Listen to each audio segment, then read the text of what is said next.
की अमावस्या के दिन ब्रह्मा जी के मुख से प्रकट हुआ है। सौभाग्यवती नारियां अखंड सौभाग्य के लिए बट सावित्री का व्रत आप लोग करते होंगे, कई लोग अखंड सौभाग्य के लिए करेंगे, क्योंकि इस बट के पेड़ के नीचे भगवान विष्णु शंकर जी से विनती करे थे। कोई चीज की अगर केस चल रहा है तो बड़ के पत्ते के ऊपर बालू मिट्टी का शिवलिंग बना, बालू रेत का, बड़ के पेड़ के नीचे ही उसकी पूजन करें, उस पे 3 चम्मच दही चढ़ा दें, अपनी मनोकामना कर कर दही चढ़ाकर उस दही को चम्मच में वापस लेकर शंकर जी की पूजन कर कर उसको विसर्जन करें। वो दही जो लेकर आए, जब अदालत कार्रवाई हो और आप केस के लिए अदालत में जाएं, उसको चंदन में मिलाकर तिलक कर कर जाइए, आपका काम विजय प्राप्त होगी, काम फतेह हो जाएगा। बटकेश्वर महादेव का स्मरण करने से कार्य की सिद्धि होती है। जिस बच्चे का एग्जाम में पास नहीं हो रहा हो, अच्छे नंबर नहीं आ रहे हो, वो भी इस दही का तिलक लगाकर जा सकता है। बटकेश्वर ऐसे भगवान शिव विराजमान हैं। 16 श्रृंगार में नारी के हाथ की चूड़ी का कलर अलग हो सकता है, चूड़ी की डिजाइन अलग हो सकती है, चूड़ी अलग हो सकती है, चूड़ी महंगी सस्ती हो सकती है, मंगलसूत्र की कीमत ऊंची नीची हो सकती है, पांव की बिछुड़ी की कीमत ऊंची नीची हो सकती है, कान के कुंडल की कीमत ऊंची नीची हो सकती है।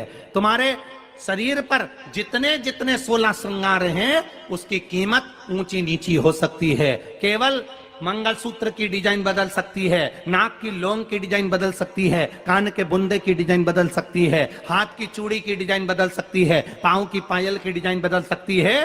केवल नारी के 16 श्रृंगार में एक श्रृंगार ऐसा है जिसकी कीमत जो पहले थी वही कीमत आज तक है और उसकी डिजाइन आज तक नहीं बदली। वो मांग का सिंदूर है, एक जैसी डिजाइन है और एक जैसी कीमत है।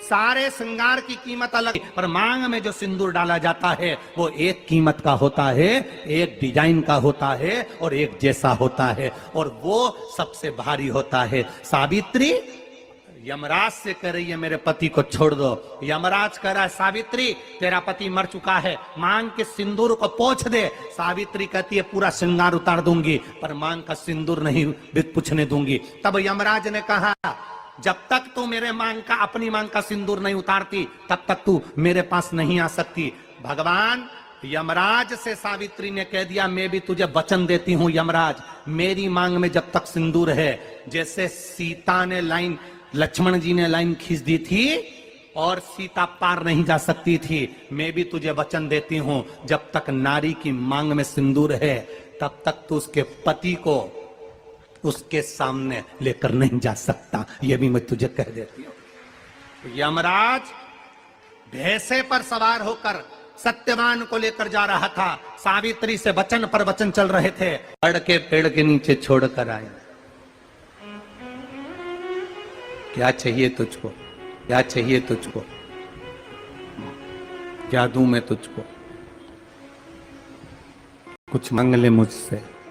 सावित्री कहती है क्या दोगे आप, मेरे पति के प्राण दे दो बस वापिस, और कुछ नहीं चाहिए। जब यमराज यमलोक में प्रवेश करने लगा, मांग के सिंदूर में से थोड़ा सा सिंदूर सावित्री ने केवल हाथ में लेकर अपनी बिंदी पर जो लगाया, सत्यवान को लेकर यमराज अंदर नहीं जा पाया। बाहर खड़े होकर कहता है मांग ले, मैं तुझे एक वचन नहीं, तू बोले तो मैं 2 वचन दे देता हूं, तू बोले तो मैं 3 वचन दे देता हूं, तू मांग क्या चाहिए। तब सावित्री ने कहा देना चाहते हो, हाँ। अब यमराज को लगा कि लालच में पड़ गई सावित्री, तब कहा पहला वचन दीजिए, मेरे अंधे सास ससुर के नेत्र वापिस आ जाएं। यमराज ने कहा तथास्तु। दूसरा वचन दीजिए, मेरे सास ससुर अपने पोता पोती का मुख देखें। यमराज ने कह दिया तथास्तु।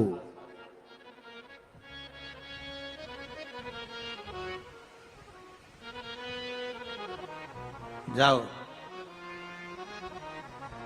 यमराज जाने लगे, फिर आग जलने लगी। कहने लगे अब मैं अंदर क्यों नहीं जा पा रहा हूं? सावित्री कहती है तुमने वर दिया है, मेरे सास ससुर पोता पोती का मुख देखें, उनके बेटे को तुम ले जाओगे तो पोता पोती कहां से होगा? छोड़ कर जाओ।